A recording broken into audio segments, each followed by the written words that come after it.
빌립보서 1장 20절부터 21절까지의 말씀입니다. 빌립보서 1장 20절부터 21절까지의 말씀 우리가 한 목소리로 같이 합독하도록 하겠습니다. 시작. 나의 간절한 기대와 소망을 따라 아무 일에든지 부끄러워하지 아니하고 지금도 전과 같이 온전히 담대하여 살든지 죽든지 내 몸에서 그리스도가 존귀하게 되게 하려 하나니 이는 내가 사는 것이 그리스도니 죽는 것도 유익함이라. 아멘. 이탈리아 북부에 구비오라는 마을이 있습니다. 이 마을은 평화의 기도로 잘 알려져 있는 성 프란시스코가 그 삶의 말년을 보낸 장소입니다. 그런데 이 성 프란시스코가 머물고 있던 이 시기에 이 마을에 문제가 발생했습니다. 산속에 살던 사나운 늑대 한 마리가 밤마다 산에서 내려와서 가축뿐만 아니라 사람까지 해치고 있었습니다. 이 마을 사람들은 이 늑대 때문에 두려움에 휩싸였습니다. 이 프란시스코가 마을 사람들을 불러 모아놓고 이렇게 말했습니다. 여러분들, 무릇 하나님께서 창조하신 것 가운데 선하지 않은 것은 하나도 없습니다. 여러분들을 해치고 있는 그 늑대가 그처럼 무섭게 되었다면 거기에는 필경 어떤 까닭이 있을 것입니다. 형제들이여, 나는 오늘 여러분들이 무서워하고 있는 저 늑대를 통하여 사랑은 어떤 악이나 두려움도 없애버리고 만다는 사실을 여러분들 눈앞에서 실제로 보여드리겠습니다. 그리고 사람들을 데리고 늑대가 있는 산으로 올라갔습니다. 프란시스코는 마을 청년 한 사람과 함께 늑대가 출몰하는 곳으로 다가갔습니다. 바로 그때 눈에 불이 이글이글 타고 있는 늑대 한 마리가 이빨을 벌리고 당장이라도 덤벼들 기세로 으르렁 대고 있었습니다. 젊은이는 이내 놀라서 뒤로 자빠졌습니다.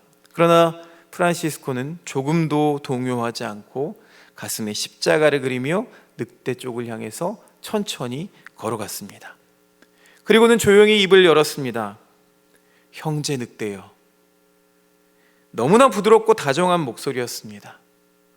그 소리에 늑대의 으르렁 소리가 그쳤습니다. 형제 늑대여, 나는 우리 형제인 예수 그리스도의 이름으로 너에게 전할 말이 있어서 이처럼 찾아온 것이다. 지금 사람들은 모두 내가 마을로 내려와서 다정하게 살았으면 하고 있단다. 자, 내 생각은 어떠니? 나하고 약속하지 않겠니? 그런 다음 늑대를 향해 손을 내밀었습니다.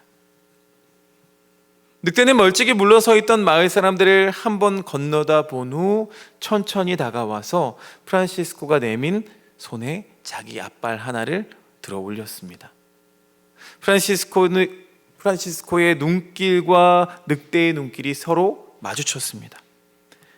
프란시스코와 늑대는 서로 무슨 말을 주고받는 듯 했습니다.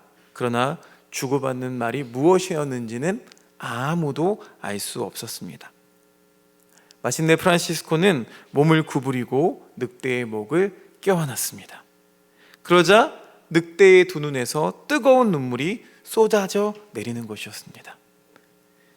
이 광경을 목격한 마을 사람들 역시 프란시스코의 깊고 넓은 영성과 사랑에 감복하면서 함께 눈물을 흘렸습니다. 늑대는 프란시스코를 따라 마을 사람들과 함께 이 구비오 마을로 내려와서 2년 동안이나 함께 살다가 죽었다고 합니다. 자, 이렇게 영성의 삶을 살다간 성 프란시스코는 이 구비오의 늑대의 이야기 속에서 성 프란시스코가 자신 안팎의 폭력성을 이겨내는 이야기를 이 이야기 속에 담고 있습니다. 강하게 부딪혀야 할 때 오히려 약하게 다가가는 이 프란시스코의 모습을 우리가 바라보면서 2023년에 우리의 삶을 한번 돌아보게 됩니다.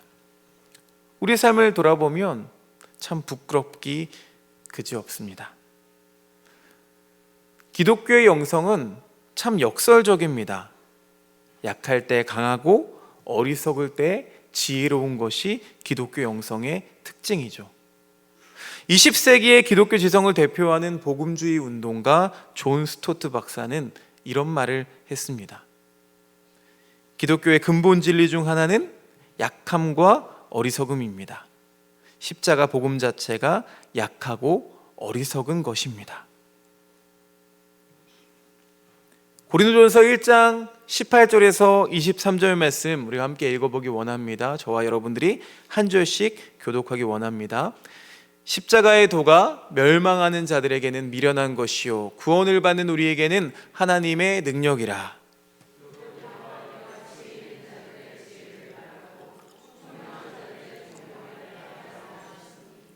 지혜 있는 자가 어디 있느냐? 선비가 어디 있느냐? 이 세대의 변론가가 어디 있느냐?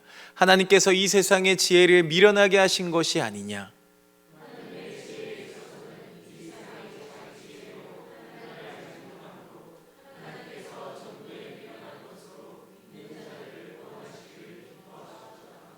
유대인은 표적을 구하고 헬라인은 지혜를 찾으나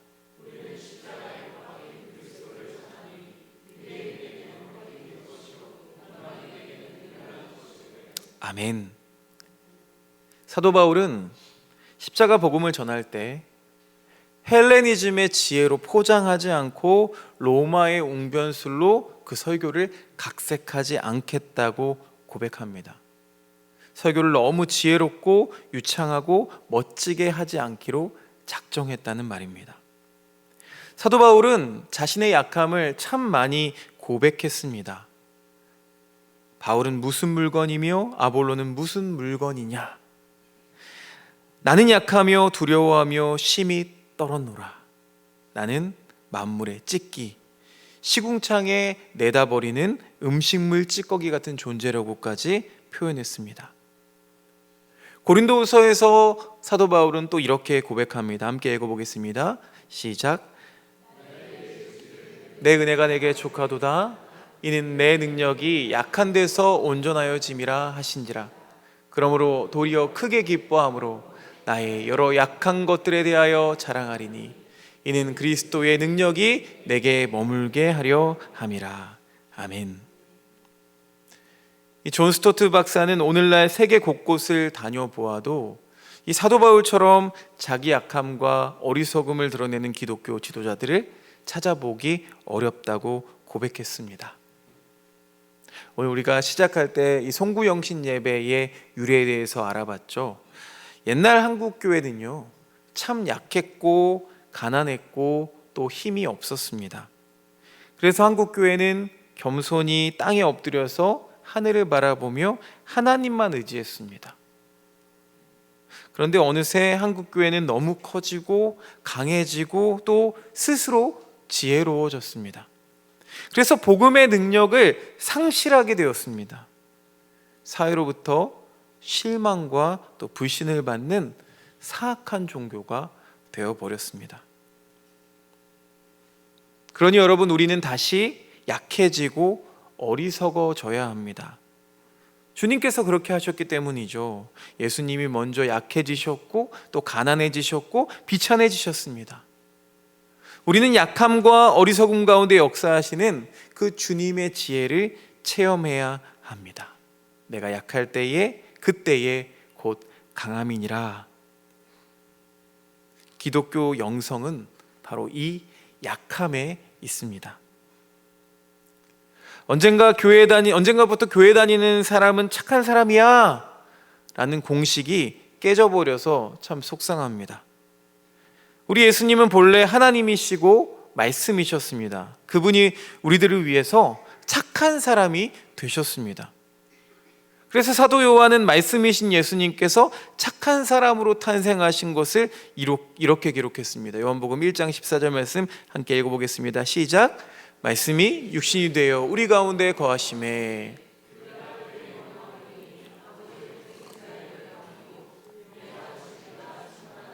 아멘.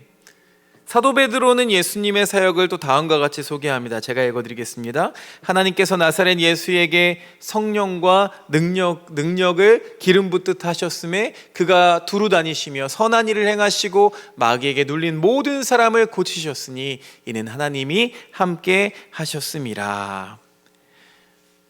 또한 예수님께서는 산상설교에서 제자들더러 세상의 소금과 빛이 되라 라고 말씀하시면서 그것은 착한 행실을 세상에 나타내 보이는 삶이라고 우리에게 말씀하셨습니다. 사도행전은 이 베드로의 설교를 통해서 예루살렘의 복음이 전파되었음을 기록합니다. 하지만 그 길을 미리 예비한 건 여러분, 우리가 예전에도 한번 말씀을 본 적이 있는데요, 이름 없는 사람들의 착한 삶이었음을 증거합니다. 도르가의 착한 행실을 통해서 복음 전파의 준비가 욥바에 마련되었고, 또 고넬료의 착한 행실을 통해서 이 복음 전파가 가이사랴에 준비되고 마련되었습니다. 바나바는 성령과 믿음이 충만한 사람이기 전에 많은 사람들에게 칭찬받는 착한 사람이었습니다. 착함은 이렇게 전도자와 목회자의 귀중한 자질이었습니다. 사도 바울이 디모데를 칭찬하면서 디모데만큼 다른 사람들의 사정을 깊이 생각할 인정과 사랑이 많은 착한 사람이 없다라고 했습니다. 여러분, 우리가 사는 이 땅에는 유창한 설교보다, 정통 신학 강의보다, 뜨거운 체험보다 상처 입은 자들을 품을 수 있는 따뜻함과 선함과 사랑의 착함이 더 필요합니다. 기독교 영성은 또 변방지향적이라고 생각합니다. 어려운 말 같아도 쉽게 생각해 보면은 자기중심 또 자기집중적이 아니라는 말이죠.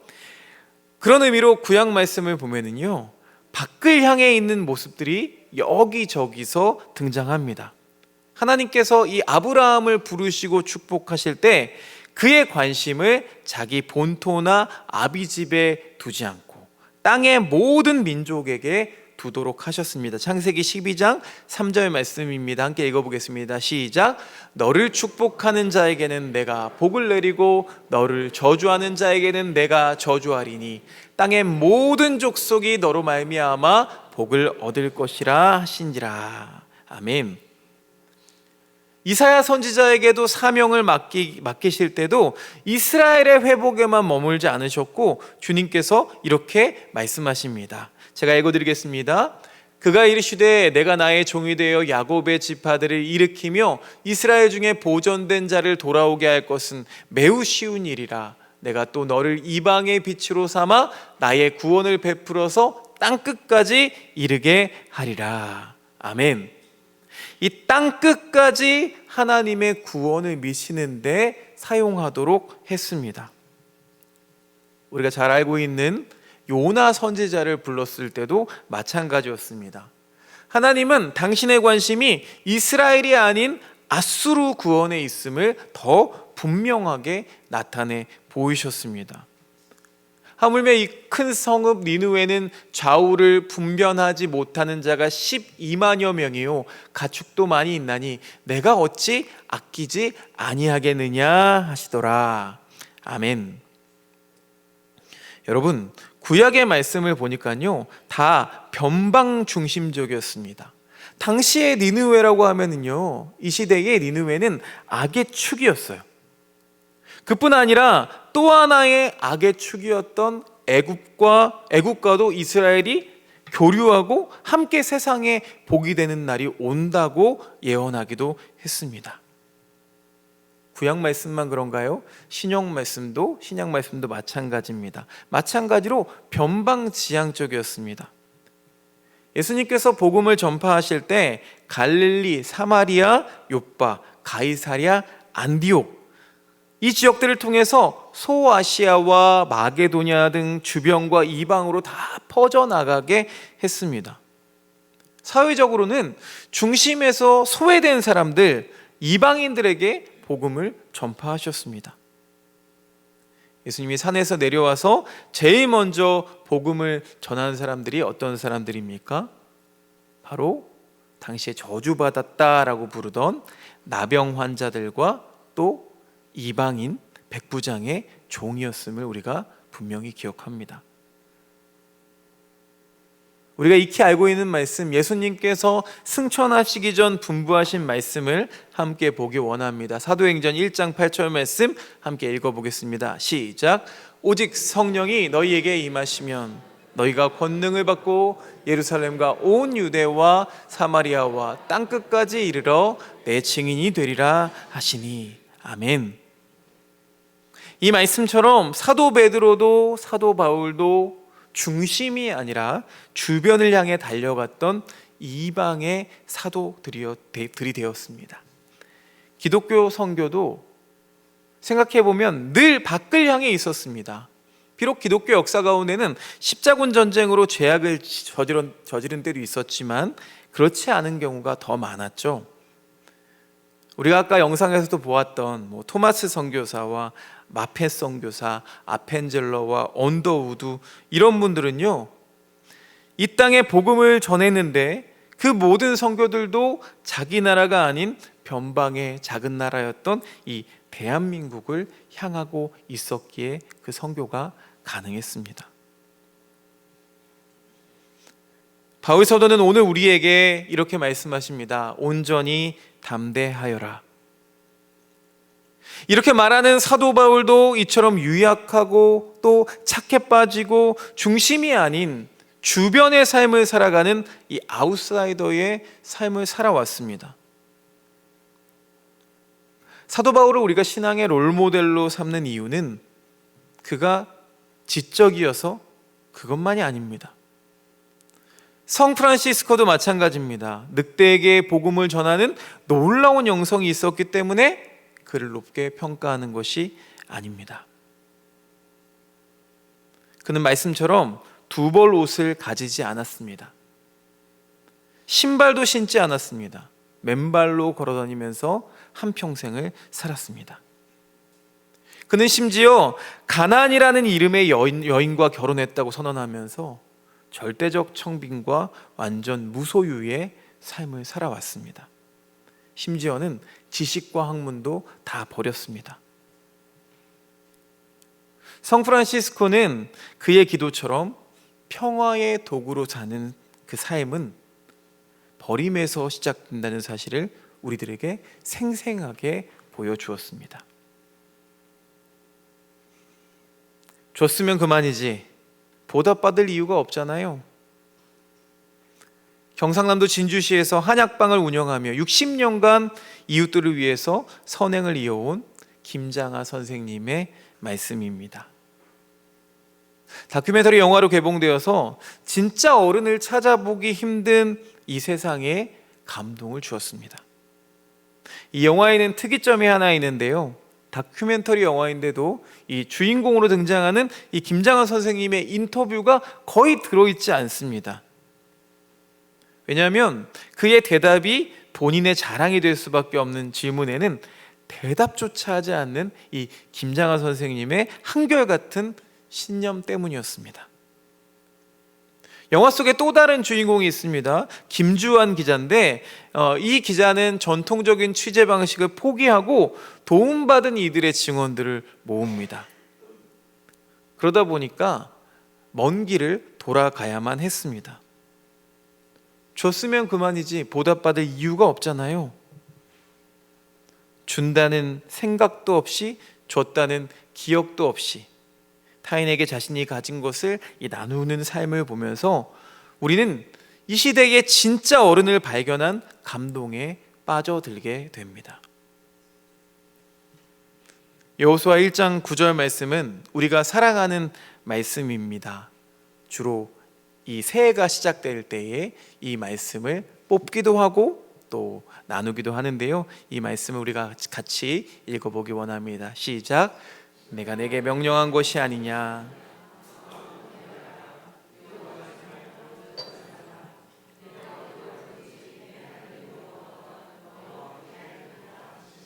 아멘.